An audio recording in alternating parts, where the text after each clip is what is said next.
वंदे मातरम साथियों, आज का हमारा चैप्टर है आहार एवं पोषण, जिसका टॉपिक नंबर फर्स्ट हम पढ़ने वाले हैं।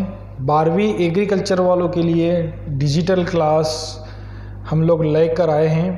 तो कंटिन्यू इस क्लास डिजिटल क्लास में आप बने रहिए, जिससे कि आप totally theoretical, objective, question type, answer type, सारे क्वेश्चंस जिस प्रकार से 12th में पूछा जाता है सारा हम लोग पढ़ने वाले हैं। तो आज का हमारा टॉपिक फर्स्ट है। इस टॉपिक में हमें जानना है कि पशु आहार क्या होता है। ठीक है, आहार के बारे में हम पूरा पढ़ने वाले हैं।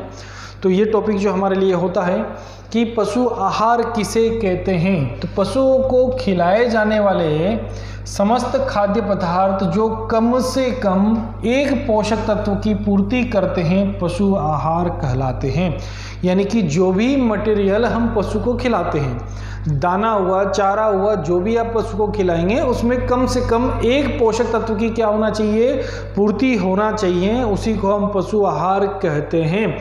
कुछ भी आप खिला सकते हैं, ठीक है, पशु को जो भी खिलाएंगे, पर उसमें पूछा गया कि पोषक तत्व की पूर्ति करता हो, कम से कम पोषक तत्व क्या होना चाहिए, एक पोषक तत्व उसके अंदर अवेलेबल होना चाहिए। अब दूसरी हम बात करते हैं कि खुराक क्या होता है। तो भोजन की वह मात्रा जिसे पशु एक बार में ग्रहण करता है खुराक कहलाती है। हम भी डॉक्टरों के पास जाते हैं, ठीक है, डॉक्टरों के पास जाते हैं भैया कि वो भी डॉक्टर साहब 2 खुराक दे देना, 3 खुराक दे देना, तो मतलब 3 टाइम की दवाई दे देना, ठीक है, ऐसा हम उसको बोलते हैं। तो यहाँ भी बेटा कि जितने एक बार में, यानी कि जितनी एक बार में जो भी चारा पशु को डालोगे उसे क्या कहोगे आप, खुराक हम कहते हैं। ठीक है,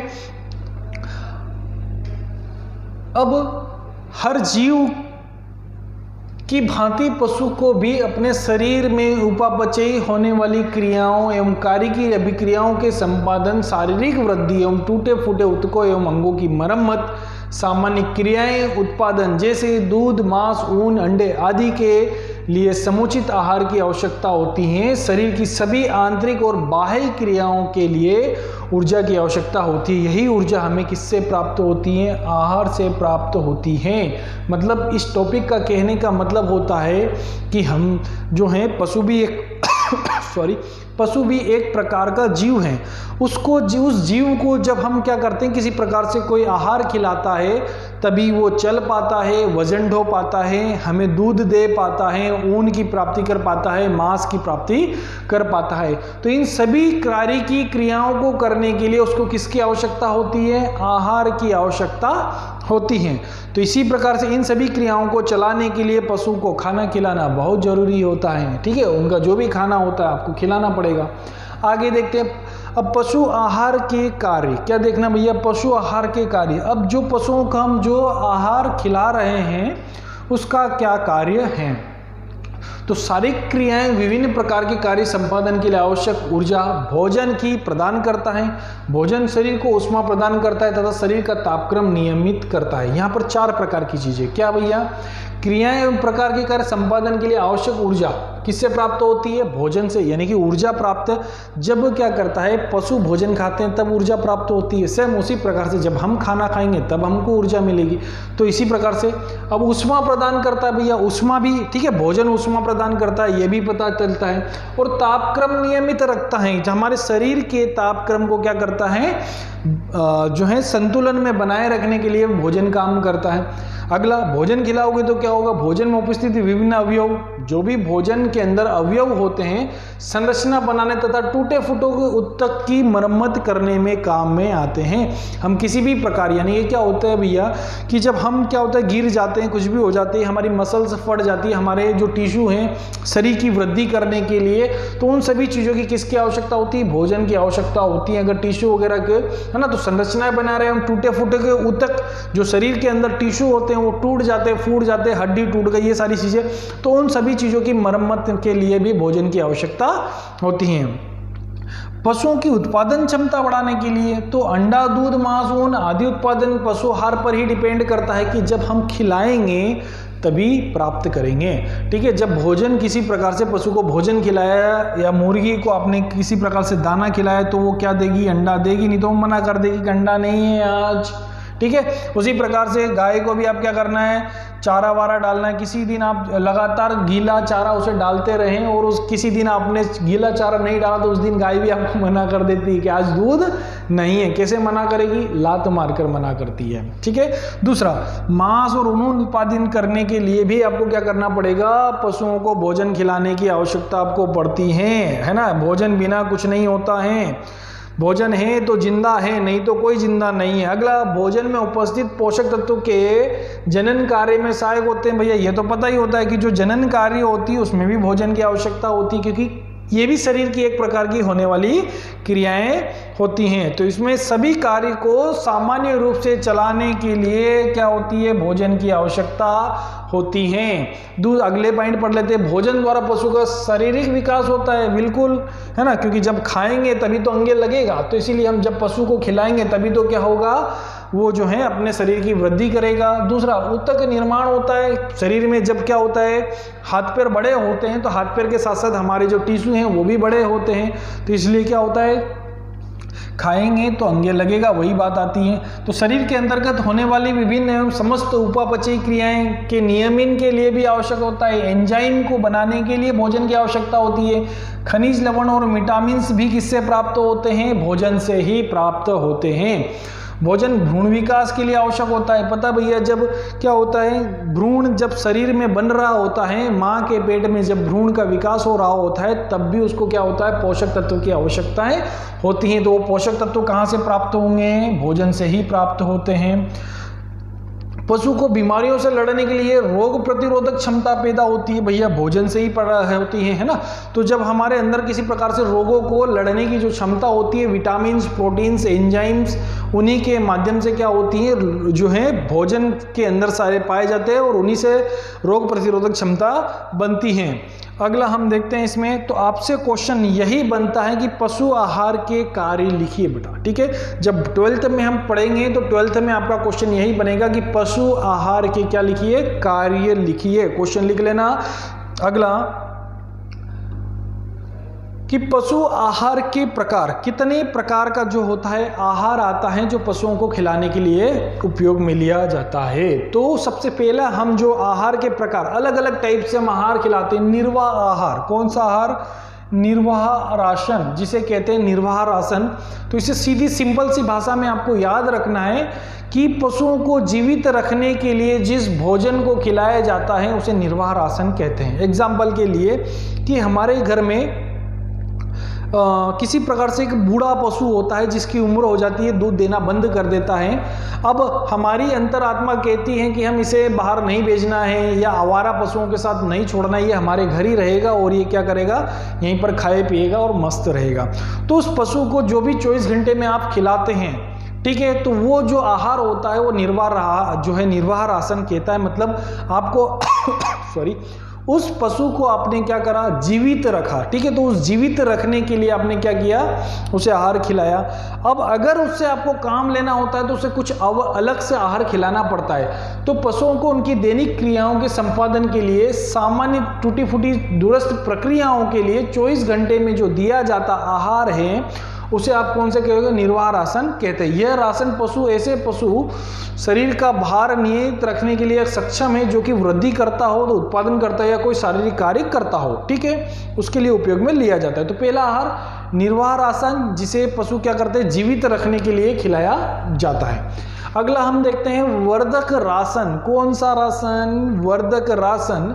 वर्धक राशन में इसे प्रोडक्शन राशन, नाम से समझ में आ रहा है, प्रोडक्शन राशन, यानी कि जीवित रहने के साथ साथ में आप किसी से अगर उत्पादन लेना है, क्या होता है कि जो हमारे घर में जो बूढ़ा पशु था उसको तो हमने खिलाया, पर उसको हमने अलग से खल खिलाई ना, ठीक है, उसे अलग से किसी प्रकार से दत्त खिलाया नहीं खिलाया।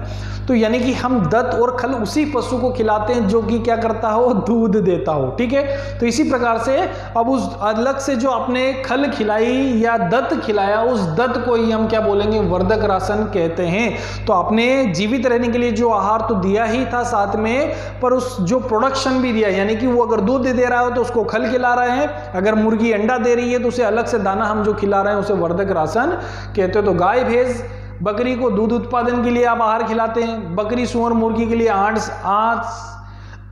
मंडा उत्पादन के लिए, बैल भैंस खच्चर के लिए, गाड़ी खींचने के लिए इसको अलग से आहार खिलाया जाता है। ठीक है, ताकत देने के लिए या प्रोडक्शन के लिए जो आहार देते हैं। ठीक है, तो इसे वर्धक राशन कहलाते हैं। दूसरा टाइप। अब तीसरा टाइप हमारा आता है भैया पशु को संतुलित राशन। कौन सा राशन? संतुलित राशन, यानी कि उसमें सभी प्रकार के पोषक तत्व अवेलेबल होना चाहिए, पशु को स्वस्थ रखने के लिए भी होना चाहिए, है ना।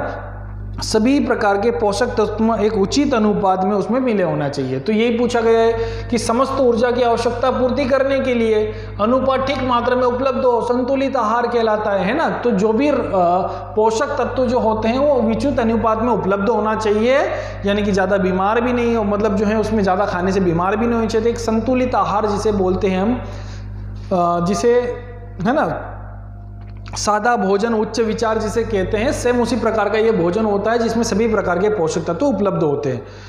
अगला आता है हमारा संतुलित आहार के साथ साथ में आदर्श राशन। वे राशन जो कि आसानी से मिल जाए, सस्ता हो, सुंदर हो, पोषक तत्व की पूर्ति कर देता हो, है ना। तो ऐसे आहार को हम क्या कहते हैं? आदर्श राशन कहते हैं। सम्मिश्रण पशुओं के समस्त आवश्यकताओं की पूर्ति कर देता हो, उचित मात्रा में पूर्ण कर देता हो, आदर्श राशन कहलाता है। सर्वगुण संपन्न हम इसे कहते हैं। तो इसमें क्या क्या होना चाहिए? कार्बोहाइड्रेट, प्रोटीन, वसा, पोषक मान और इसकी पाचनशीलता भी होना चाहिए। तो ऐसे आहार को हम क्या बोलेंगे? आदर्श राशन कहते हैं। सस्ता होना चाहिए, पाचनशील होना चाहिए, पोषक तत्व उपलब्ध होना चाहिए और आसानी से आसपास के एरिया में उपलब्ध हो जाना चाहिए। ऐसे राशन को हम क्या कहेंगे? आदर्श राशन कहते हैं। आगे देखते हैं हम आदर्श राशन। आदर्श राशन के साथ में आदर्श राशन के गुण लिखिए। आदर्श राशन के क्या लिखना है? गुण लिखना है कि ये आदर्श राशन कैसा होना चाहिए। तो सबसे पहला चीज आती है हमारा स्वादिष्ट होना चाहिए। कैसा होना चाहिए? स्वादिष्ट होना चाहिए। जो आदर्श राशन होता है वो कैसा होना चाहिए? स्वादिष्टता होना चाहिए। ठीक है, यानी कि क्या होता है जब पशु उसे खाता है तो अच्छे से चाव से खा सके। ठीक है, तो इसलिए स्वादिष्ट होना चाहिए। दूसरा पाचनशीलता, जब पशु उसे खाए तो क्या हो जाना चाहिए? आसानी से पच जाना चाहिए। ठीक है, तो उसे हम बोलते हैं पाचनशीलता। तीसरा हमारा पॉइंट आता है कि कैसा होना चाहिए? भारीपन होना चाहिए, कि यानी कि जब पशु उसे खाता हो तो उसका पेट कैसा लगना चाहिए? भरा भरा लगना चाहिए। ठीक है, तो भारीपन भी उसमें होना चाहिए। अगला संतुलित भोजन, यानी कि उसमें क्या होता है कि जब होता है तो संतुलित भोजन, बैलेंस्ड राशन, तो यानी कि पशु आहार में सभी आवश्यकता तो उचित मात्रा में उपलब्ध होते हैं। तो संतुलित यानी कि पोषक तत्व जब उपलब्ध होते हैं तो सभी प्रकार के पोषक तत्व का क्या होना चाहिए? संतुलन होना चाहिए। कार्बोहाइड्रेट भी होना चाहिए, वसा भी होना चाहिए, विटामिन भी होना चाहिए, प्रोटीन्स भी होना चाहिए, उसके अंदर उपलब्ध होना चाहिए। विविधता का मतलब होता है उसमें कि यानी कि डिफरेंट, यानी कि आदर्श राशन हमें क्या करना है? बदल बदल कर देना है। कभी हम बरसीम खिलाते हैं तो सूखा भी खिलाना चाहिए। तो ऐसा पशुओं को हमेशा क्या होना चाहिए? अदल बदल कर चारा खिलाना चाहिए। जैसे विविधता में क्या होता है? डेली डेली हम क्या कर रहे हैं भैया? खाना खा रहे, दाल रोटी तो खाते ही हैं घर पर। ठीक है, पर कभी कभी बफेट जो है, बफेट हमारा को सुनने को मिलती है ना, बफेट सुनते हो कि नहीं? आज तो मजे आ जाएंगे यार। तो उसको बोलते हैं विविधता, कि जब रोज दाल रोटी खा रहे तो किसी दिन क्या मिल जाती है? बफेट की हमको जो है नौता होता है तो हम वहाँ जाते हैं खाने के लिए, तो उसको बोलते हैं विविधता, यानी कि बदल कर खिलाना चाहिए, है ना। बदलाव आना चाहिए, खाने में बदलाव आना चाहिए। दूसरा होता है भैया अगला स्वच्छता। ये तो वेरी इंपॉर्टेंट हमारे लिए पॉइंट होता है कि कैसा होना चाहिए? साफ सुथरा होना चाहिए, किसी प्रकार से बीमारी रहित नहीं हो जाना चाहिए, फफूंद रहित नहीं होना चाहिए। तो इस प्रकार का जो चारा होता है वो क्या होता है? स्वच्छता होना चाहिए। अगला प्रोटीन युक्त, यानी कि उसमें पर्याप्त मात्रा में क्या होना चाहिए? आदर्श राशन में प्रोटीन होना चाहिए। नियमित आहार, नियमित आहार का मतलब क्या होता है? कि उसे नियमित रूप से जो हम खिलाते हैं तो प्रतिदिन देना चाहिए। साधारण भोजन यदि सामान्य अंतराल पर नियमित दिया जाए तो अधिक लाभदायक होता है। तो नियमित यानी कि जब उसे हम खिलाने का जो हमारा समय होता है वो अंतराल व्यवस्थित होना चाहिए। सुबह 8 बजे खिला रहे हैं, शाम को फिर 4 बजे डालना है, तो कल सुबह फिर 8 बजे डालना है। यह नियमित यानी कि उसको व्यवस्थित रूप में डालना चाहिए। आगे सस्ता, ये हमारे लिए तो बहुत जरूरी होता है कि जितना सस्ता मिल जाए उतना अच्छा होता है। तो संतुलित आहार सबसे ज़्यादा इंपॉर्टेंट क्या होता है? होता है? सस्ता। बाद में जो दिया गया पॉइंट बहुत ज़्यादा इंपॉर्टेंट होता है कि भाई वो आदर्श तब कहलाएगा तब वो सस्ता होगा, अगर सस्ता नहीं होगा तो काय का आदर्श, ठीक है, आदर्श नहीं होगा, ठीक है। तो ये आदर्श राशन के गुण लिखिए, क्वेश्चन पूछा जाता है बेटा, ठीक है, 12वीं में आदर्श राशन के गुण लिखिए। अगला आता है हमारा आदर्श राशन के सिद्धांत लिखिए, किस सिद्धांत पर कार्य करता है। आदर्श राशन जब हम खिलाते हैं तो उसके सिद्धांत, गाय को 100 किलोग्राम शरीर भार पर कितना शुष्क पदार्थ दोगे? 2.5 किलोग्राम, तथा भैंस के 100 किलोग्राम शरीर भार पर कितना शुष्क पदार्थ देना है? 3 किलोग्राम उसे खाना खिलाना है। अगर मान लिया जाता है कि हमारी जो गाय है वो 350 किलोग्राम की है, तो बताओ कितने किलोग्राम खाना खिलाओगे? 7.5 का आधा कर दो, 8 किलोग्राम के लगभग, 8 किलोग्राम के लगभग आपका क्या होगा? चारा आएगा। तो इसी प्रकार से आपको याद रखना है 100 किलोग्राम के शरीर भार पर 2.5 किलोग्राम खाना देना, और भैंस के 100 किलोग्राम शरीर भार पर 3 किलोग्राम शुष्क पदार्थ खिलाया जाता है, ठीक है। अगला, गाय को 3 लीटर दूध उत्पादन पर, गाय को कितने लीटर दूध उत्पादन पर? अगर गाय 3 लीटर दूध दे रही है तो आप उसको कितना दाना दोगे? 1 किलोग्राम। और अगर भैंस 3 लीटर दूध दे रही है तो उसको खाना कितना दोगे? अगर भैंस 2.5 लीटर दूध दे रही है तो उसको खाना कितना दोगे? 1 किलोग्राम दाना दिया जाता है। अगला, गाय को 100 किलोग्राम शरीर भार पर 10 ग्राम नमक प्रतिदिन देना चाहिए, जिससे खनिज लवण की पूर्ति होती रहे। प्रत्येक दूध देने वाली तथा गर्भवती गाय को हरा चारा और दाना कैसा देना चाहिए? प्रतिदिन आपको खिलाना चाहिए। दाना सदैव पहले खिलाकर बाद में सूखा एवं हरा चारा खिलाना चाहिए। पशुओं को कुल खाद्य पदार्थ की आवश्यकता 2/3 भाग सूखे चारे एवं हरे चारे से 3/3 भाग पौष्टिक पदार्थ दाना देना चाहिए। पशु को दिन में 2 से 3 बार आहार देना चाहिए, जिसका अंतराल कितना होना चाहिए? 6 से 8 घंटे के अंतराल पर पशुओं को क्या करना चाहिए? खाना खिलाना चाहिए। आदर्श रहा है ना, 12वीं में पूछा जाता है आदर्श राशन के सिद्धांत लिखिए, वेरी इंपॉर्टेंट, याद रखना है आदर्श राशन के सिद्धांत। अगला, पाचकता गुणांक ज्ञात करना है कि यार जितना, अब पाचकता गुणांक का मतलब क्या होता है कि यार हमने जितना चारा पशु को खिलाया, दाना खिलाया, उस दाने का पाचकता गुणांक आया, यानी कि इसको सारा का सारा पचा पा रहा है कि सारा का सारा गोबर से बाहर निकल रहा है, ऐसा। तो उसको ज्ञात करने के लिए हम क्या करते हैं? पाचकता गुणांक ज्ञात करते हैं। तो पाचकता गुणांक यानी किसी भी खाद्य में प्रत्येक पोषक तत्व का प्रतिशत मात्रा जो पच जाती है उसे पाचकता गुणांक कहते हैं। तो यानी कि जो पचने वाला जो पदार्थ होता है उसी को हम क्या कहते हैं? पाचकता गुणांक कहते हैं। अब कैसे ज्ञात करना है? तो पाचकता गुणांक ज्ञात करने के लिए खाए हुए चारे की मात्रा, मैंने क्या करा भैया? 10 किलोग्राम मैंने क्या करा? खिलाए। अब गोबर में निकले चारे की मात्रा, यानी कि क्या हुआ कि 2 किलोग्राम गोबर से क्या हो गया? बाहर आ गया।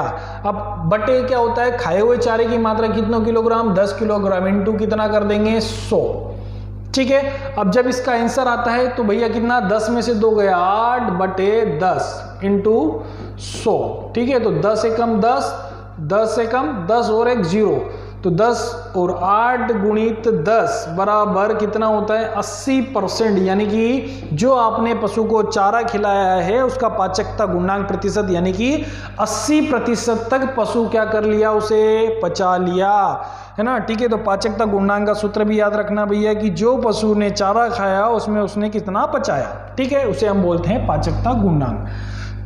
अब आगे देखते हैं खाद्य पदार्थ में पोषक मान को प्रभावित करने वाले कारक, कि ऐसे खाद्य पदार्थ जब हम पशुओं को खिलाते हैं तो इसमें पोषक मान को प्रभावित, पोषक मान मतलब क्या होता है? उसकी क्वालिटी पर इफेक्ट करना, है ना, कि कोई चीज़ होती है कि क्वालिटी बनी होती है तो उसको इफेक्ट करने वाला। तो खाद्य पदार्थों में पानी की प्रतिशत मात्रा, तो अभी ये क्या होता है कि पशु को दिए जाने वाले खाद्य या चारों में पानी की प्रतिशत मात्रा उन चारों की वृद्धि और अवस्था के ऊपर डिपेंड करती हैं। तो जो होता है खाद्य पदार्थ में पानी की प्रतिशत मात्रा आपको देखना। दूसरा, खाद्य पदार्थ की नियमितता, यानी कि जो खाद्य पदार्थ आप दे रहे हैं वो नियमित दे रहे हैं या नहीं दे रहे हैं। अगर किसी चीज को अगर आप नियमित रूप से अगर पशुओं को खिलाएंगे तो वो जल्दी और ज्यादा असर करती हैं और उसका बेनिफिट हमको लंबे समय तक देखने को मिलता है। अगला हम देखते हैं पशु आहार की विधि, कि किस विधि भी इसको डिपेंड करती है कि भैया कि आप किस तरह के पशु को आहार खिला रहे हैं। सूखा अगर आपने भूसा खिला दिया, ठीक है, तो डायरेक्टली पशु क्या करता है? कम खाता, बिखेरता ज्यादा है। तो आपकी विधि, यानी कि बहुत सारे लोग क्या करते हैं कि कुट्टी बनाकर उसे क्या करते हैं, मिलाते हैं और पशुओं को खिलाते हैं। तो वो विधि के ऊपर डिपेंड करता है कि किस विधि के माध्यम से आप पशु को खिला रहे हैं। खाद्य में प्रोटीन का अनुपात भैया कि प्रोटीन की मात्रा है या नहीं, जो भी पशुओं को आहार खिलाया जा रहा है उस आहार के अंदर प्रोटीन अवेलेबल है या नहीं। तो अगर नहीं होगा तो उसके गुण को प्रभावित करेगा। दाने एवं उनके उपजात की पौष्टिकता में अंतर, यानी कि कभी कभी क्या हो जाता है कि जो दाने वगैरह हम खिलाए जाते हैं तो उसकी पौष्टिकता में क्या आ जाता है, अंतर आ जाता है। मतलब इतना ज़्यादा पशु शरीर को पोषक तत्व प्राप्त नहीं कर पाता है। कभी कभी ऐसे जो है दाने और चारे हम पशुओं को खिलाते हैं, तो इसलिए वो भी उसको क्या करता है भैया, इफेक्ट डालता है। इसी प्रकार से नए चैप्टरों के साथ साथ में, नए टॉपिकों के साथ में जुड़े रहने के लिए कंटिन्यू हमारे लेक्चर को आप जो है देखते रहिए। अच्छा रिजल्ट 12th में बनाने के लिए लेक्चर को लगातार देखते रहें। ज़्यादा बड़ी बात नहीं होती है कंटिन्यू देखने के लिए। मतलब आप लोगों को सिर्फ क्या करना है, अगर इसमें कोई चीज़ें आपको समझ नहीं आ रही हैं तो कमेंट बॉक्स में है ना, नीचे आप आपका क्वेश्चंस करें, उसका रिप्लाई आपको मिलता रहेगा। और इसी प्रकार से अपना 12th का रिजल्ट अच्छा बनाने के लिए कंटिन्यू चैनल को लाइक करिए, सब्सक्राइब करिए और कंटिन्यू देखते रहिए।